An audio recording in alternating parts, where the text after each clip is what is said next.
这台13年的揽运从顺德拖车过来，可以看到已经漏气了。之前车主有轻微漏气，但是打火能升起来就没有处理，导致现在趴窝只能拖车到店了。来看一下我们如何将这台老揽运恢复如初。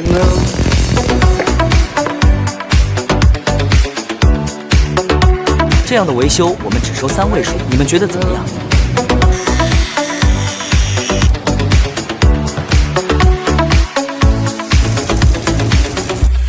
？When the day is finally fading into a dark blue, neon the light can be brighter than the moon, and the night is right then, and the lights are shining. 生容易活容易，生活不容易。师傅前进的路上需要你们的小红心支持。